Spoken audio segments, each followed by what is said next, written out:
So there's a fairly common expression in the business world that if you want to go fast, go alone. If you want to go far, go with a team.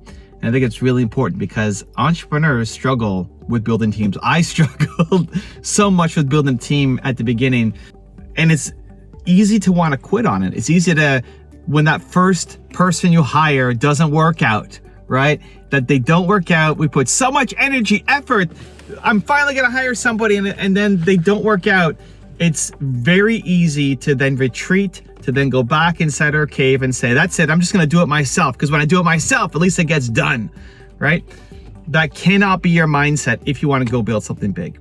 And I think you've got big dreams, big goals, big ambitions. You want to make a big change. If you're watching this channel, you want to make a big change in the world. That's why you're here. Come on now, Believe Nation. And so that will require you to have a team. Now, maybe you can't get there yet. Maybe you can't afford it now. That's okay. But we're building ambitions, we're building aspirations to get there. So I've now got 35 people on the team. That sounds crazy. I know it's not Jeff Bezos, Amazon level, but it sounds crazy for what I used to be and how small I used to think. And collectively, holy cow, my team is so important. You know, I couldn't do most of the things that they do, and there's no way we could be pumping out the amount of content that we're doing or working on the amount of projects that we are without my team. They're amazing.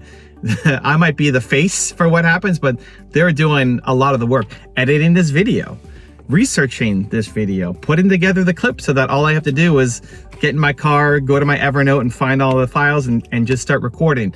They allow me to be massively productive and then also to serve, that we can reach more people, we can help more people. When it was just me all by myself, I was making a video a week. If you go back on my channel, back in the early days, it was just me doing everything. It was a video a week.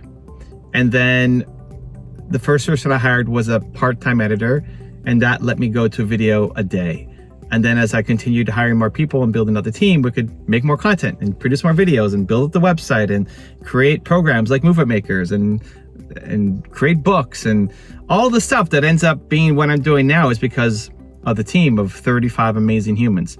So how do you go from the starting point to there? I can't tell you how to go to Jeff Bezos level, but how do you go from being a solopreneur to having 35 people on the team?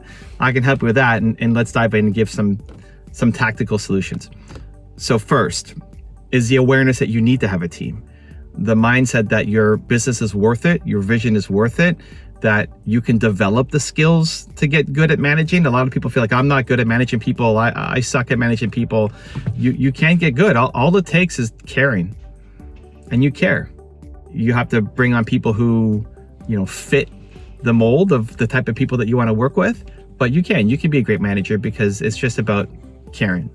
2, you hire for the people who have the same vision and same or similar values to you, but have different skill sets. So this is the challenge, is we tend to want to hire people who are like us. That's not who you need from a skill set perspective. I don't need somebody else in front of the camera. I need all the people who make the behind the camera stuff work, right? But they have to have similar values. So doing a core values exercise for yourself first is really important. If you need help, look up Built to Serve, look up your one word that has a blueprint for you. There's a lot of people who hire based off of just that. Like, hey, go read Built to Serve and tell me what your one word is, your most important core value. Most people ignore that. Most people, when they're hiring somebody, especially at the beginning when you don't know anything about hiring, they hire people based off of just the skills. Like, I need a video editor. Great. Oh, you can edit video? Perfect. You're hired. And then you get into all sorts of conflicts because they have different value system than you do. So you need to hire for the values first and the skills second, because the skills can always be trained and improved. Values, you can't. You don't want to have to teach somebody your values and expect them to fit in.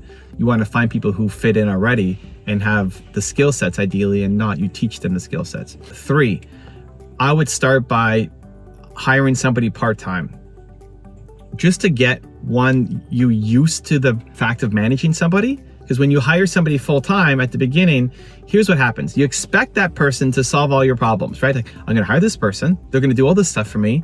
It's great, it's gonna free up all my time, and then I can focus on bigger picture stuff. Yes, but that doesn't happen right away. in the short term, you actually lose time because you have to train them on how to do things. You have to teach them, you have to be patient, you have to expect them to make mistakes because they don't know what they're doing yet. And that's a reflection of you either hiring the right person or two, actually training them to know what they're supposed to be doing. Most entrepreneurs don't spend enough time training people at the beginning because you're so overstressed, overworked, and then you get frustrated when this person can't solve the problems. Like, just do your job. Like, but did you train them to do the job? What if they have questions? And again, expect them to make mistakes. So that's why I think when you hire somebody part-time, it's easier because you can give them just one task to get going that relieves some pressure from you. The training isn't overwhelming, and it allows you to practice being a manager, to being a mentor, to being a leader. The other thing that hiring part-time does is it gives you the ability to start sooner. A lot of people don't hire somebody because they feel I need to hire somebody full-time, but I can't afford a full-time salary for anybody yet. Great, you don't need to be able to afford a full-time salary.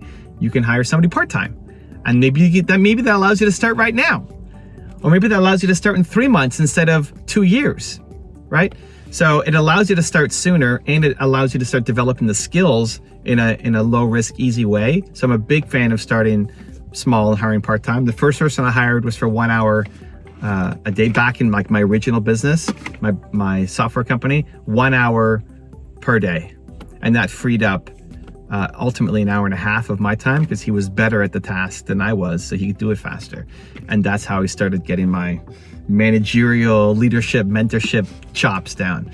4, I would say, is you have to ongoing make time for them. So not just the training up front, but ongoing. What I've now done is every Monday is my mentoring day. So I spend the day mentoring people on my team. My whole day Monday is basically just spent with my team. And I'm on right now Zoom calls with them, one after another, after another, after another, after another, after another. And some people I meet every week, some people I meet every month, some people I meet every quarter, depending on the projects we're working on and how much I need to be involved at the moment. But they're not so much tasks focused, like, did you do this? Did you do that? Did you do this? It's more mentorship, guidance, helping. A lot of the people on my team, I no longer have line of sight over what they're doing, meaning I don't know what they're doing every single day. I'm not responsible for their projects. I have some people who report directly to me and we're working together and I know what they're doing. But then I have people who report to them and I don't know if they're doing a good job. I don't know what they're up to. I trust my managers to kind of help me figure that out. So I don't even have line of sight over what they're doing and how good a job they're doing in terms of the day-to-day. But that's not the point of those calls and check-ins. The point is to ask, here's what I always ask. I ask, how many hours are you working for us right now? Is that good for you? Do you want more or do you want less? Always. I ask, what are the responsibilities that you work on right now since the last time we spoke? And what new things have been added since then? Because I always want people to be growing, learning, getting better, improving. The goal, if you're with me, is you have to get better as a human, not just do monkey work, not just like copy paste, do work. Some tasks might be more fun than others, but you have to, I want people growing, learning, getting better, improving. So since our last call, what have you worked on or improved or learned? 3, what else do you want to learn? What other ideas do you have, that areas that you'd like to get better at? And we always look to see if that's possible. Sometimes it's not. So, I had to let one guy go because he ultimately wanted to have a bake shop. I said, go do your bake shop, dude. Like that, I can't help you. You have to leave to go do that because that's your dream. And you might love working here, but you'll love that more. You have to find a way to go do that because I'm never going to open up a bake shop. Believe cookies has a ring to it, but I'm not going to open a bake shop. I got too many other things to do. We got to make videos. I'm working, I'm focused. But for other people, maybe it's learning video editing. Maybe it's learning Photoshop. Maybe it's learning researching, copywriting. Like there's a lot of roles for people to step into that with training they can do it. And a lot of times nobody's ever given them training or bet on them. And so it's important to me that people are learning and growing and improving. And so I'm always asking, what do they want to work on? What other interests do they have? And then most of the rest of the conversation is listening to them. just caring about them, just asking them how they're doing, just seeing what's going on in their city or country if they're not in the same city as you. Just caring about them as a human, and that may not come natural. I know for me, it's easy just to dive into work all the time. I force myself to think, hey, how's this person doing? If they're from a different city or country, I'll often look up just quick Google News and see what's going on in their city or country, and ask about it and just see how it's affecting them, because they may not bring it up. Or if you know personal things, one member on my team, her uncle just passed away, and so we lit a candle in his honor and took a picture, and I sent it to her. And like, those little things mean so much.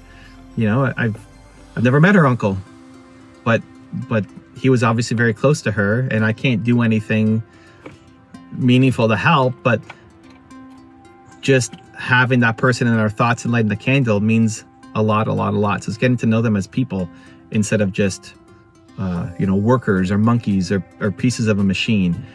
And then the last thing that I would say, and I don't know tip number 5 5 tips to get to 35 people, is trying to get people to connect to each other and to connect to you more. So we created a Facebook group where we try to share what people are working on, welcoming new people to the team. If they've shared posts on Facebook, if somebody has a celebration, a birthday, anniversary date, just trying to get people more connected, especially in the virtual world. And then I'm trying to make a commitment to, on Mondays, when I'm meeting people and going and helping and doing the mentorship calls, also spending time to every Monday pick 5 people to send a quick message to. So every Monday, I'll pick 5 people on my team, and I'll just send a quick Facebook message to. At least it's a new experiment that I like, and seems to be working. At least makes me feel good and them, but it'll be super quick. It's like, hey, Susan, I was thinking about you this morning. Thank you so much for all the help you're doing on our thumbnails, the testing, the making the graphics look great. Your work is helping people get more inspiring content to change their lives. I know you may not always see the comments and the love, but it's helping, and it means a lot to me. And I was just thinking about you today, and I hope you have a great week. Something like that. I don't know how long that was, 20 seconds, 30 seconds. Now, Susan doesn't exist on my team. I was just making up a fictitious example, but finding something that you can actually connect to. Why do you like this person? What do you want to thank them for? What are you grateful for? Especially, I think, as you build up a team and you may not be seeing them every day, so they can start to lose the connection. Everybody wants to feel important. Everybody wants to feel valued. And especially you as the leader, the more you can thank people and just recognize them. It's good strategy, but more than that, it just feels good. It's good for you. It's good for them. It's good karma. It leads to happier people. And that, I think, happier people leads to better results for teamwork, but also for the end product that you create for your customers. So those are my 5 or maybe 6 tips to how to get the 35 people and make it happen on your team. But I think above all of that is recognizing that you need to have a team. Ultimately, you need to have a team. And if you've tried to have a team and it didn't work out, don't feel like a failure. Most people's first hires are not with the company anymore. You look at employee number 1 at most companies, they left early. So it's not you as a failure. It's the path for most entrepreneurs. You've never hired before. So don't expect to be great at it the first time out. You have to learn this skill. You have to get better at it. If you've got a big mission, a big vision, and if you want to go fast, you go by yourself. But if you want to go far, you go with a team. If you want another Evan Rant video that just might give you the confidence you need, check it out right there next to me. I think you'll enjoy it. Continue to believe, and I'll see you there. Entrepreneurship is one of the hardest things that you're ever going to do in your life, and it's totally worth it. It's totally worth it. Whether it actually works out or not, most entrepreneurs will fail